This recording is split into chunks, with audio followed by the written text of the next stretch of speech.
Halo teman-teman, dalam video kali ini kita akan mengenal lebih dekat salah satu bahan alam yang sangat berpotensi sebagai tanaman herbal, yaitu buah pinang.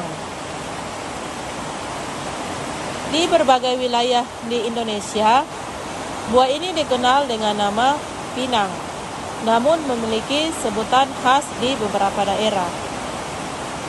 Di daerah Papua sendiri, masyarakat tetap menyebutnya dengan buah pinang, yang menjadi bagian penting dari budaya sosial dan pengobatan tradisional. Secara ilmiah, buah pinang ini dikenal dengan nama Latin Areca catechu dan tergolong dalam famili Arecaceae atau keluarga palma. Kita akan membahas tentang fungsi buah pinang berdasarkan kearifan lokal di daerah Papua.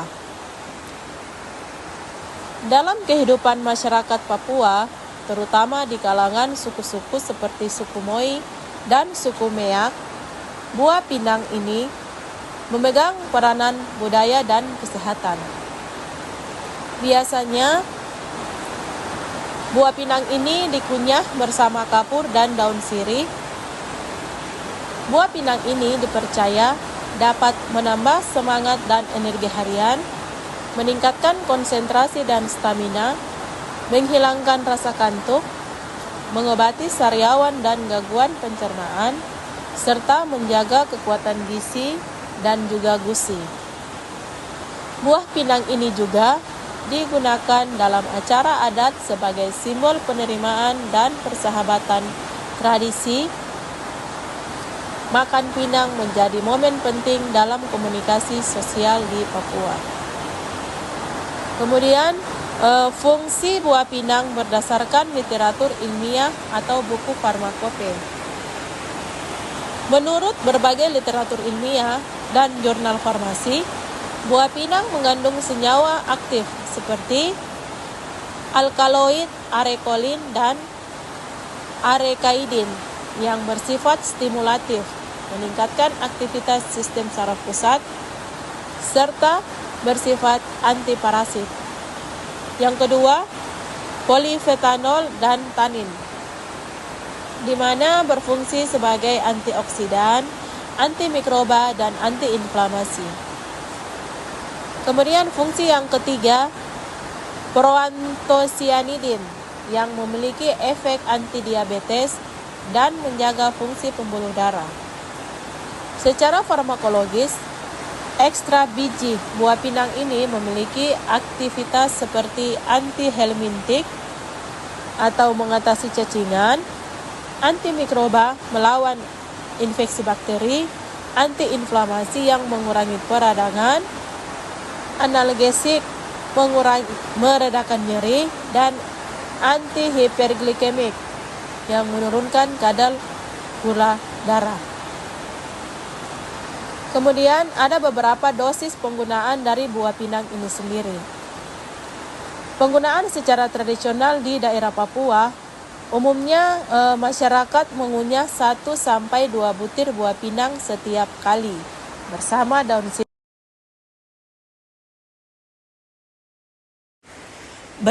daun sirih dan kapur sirih. Kegiatan ini dilakukan 1-3 kali sehari, tergantung kebiasaan masing-masing. Menurut studi ilmiah dan uji laboratorium, dosis ekstrak buah pinang yang aman dalam hewan uji adalah sekitar 250 sampai 1000 mg per kilogram berat badan, yang disetarakan ke dosis manusia dalam rentang 20 sampai 80 mg per kilogram. Yang kedua, dosis terapeutik untuk efek antiinflamasi dan analgesik berkisar pada 500 mg per hari. Ekstrak kering tergantung bentuk sediaan dan tujuan penggunaan. Namun perlu dicatat, Konsumsi jangka panjang atau berlebihan dapat berisiko terhadap kesehatan mulut, gigi, dan bahkan meningkatkan risiko kanker mulut karena efek karsinogenetik dari arekolin jika tidak dikendalikan. Kemudian cara penggunaan buah pinang ini secara tradisional dan ilmiah di daerah Papua. Yang pertama, buah pinang ini mudah dikupas, kemudian dikunyah bersama sirih dan kapur. Yang kedua, untuk pengobatan luka ringan, daging buah yang ditumbuk halus dapat dioleskan pada kulit. Yang ketiga, air rebusan pinang kadang digunakan untuk berkumur serta mengatasi sariawan atau bau mulut. Sedangkan menurut pendekatan ilmiah, buah pinang dikeringkan dan diekstrak menggunakan pelarut etanol atau air, lalu dijadikan ekstrak kering, kapsul herbal, obat luar untuk luka atau dalam bentuk salep. Dalam farmakope beberapa negara Asia, buah pinang termasuk dalam daftar herbal untuk pengobatan cacingan atau anti-hilpemintik, terutama terhadap cacing pita dan cacing gelang. Meski banyak manfaat, buah pinang juga memiliki resiko bila dikonsumsi secara berlebihan dan terus-menerus. Efek samping yang mungkin terjadi antara lain meningkatkan resiko kanker mulut dan tenggorokan, menyebabkan ketergantungan atau karena efek stimulasi. Yang ketiga, iritasi gusi dan gigi. Oleh karena itu, penggunaan buah pinang secara terapeutik sebaiknya dilakukan dengan dosis tepat dan dalam pengawasan ahli kesehatan. Buah pinang atau Areca catechu adalah tanaman khas tropis yang memiliki nilai budaya tinggi di Papua dan terbukti secara ilmiah memiliki beragam khasiat. Namun, penggunaan yang bijak dan berdasar ilmu pengetahuan sangat penting agar manfaatnya bisa dirasakan secara maksimal dan aman.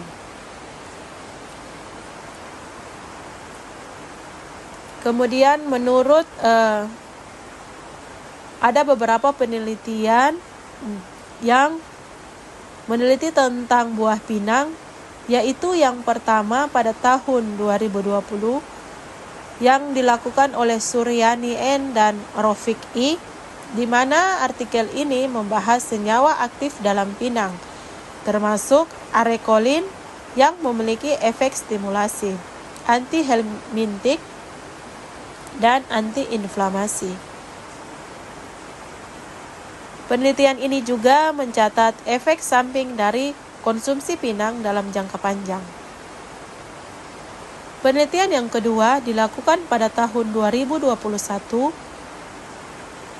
oleh Mukti A dan Nur Hidayah I, di mana penelitian ini menganalisis efek pinang terhadap pengendalian gula darah, terutama senyawa procyanidin yang ditemukan dalam biji pinang.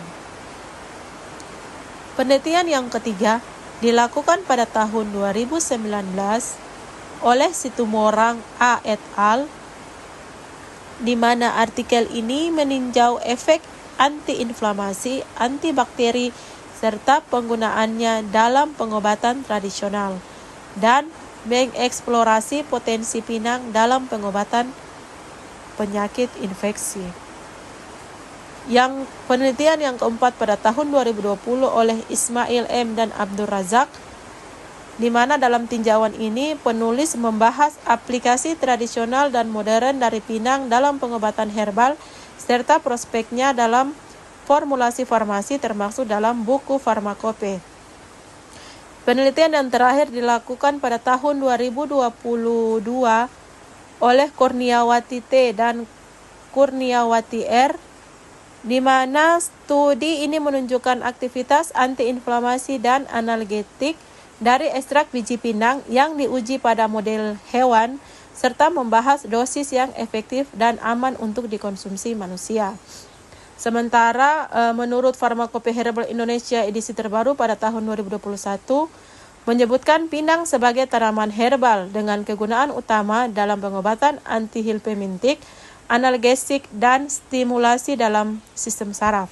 Dosis yang digunakan adalah sekitar 1-2 butir pinang setiap hari dalam tradisi masyarakat di Indonesia, khususnya di Papua. Sekian video singkat dari saya. Terima kasih.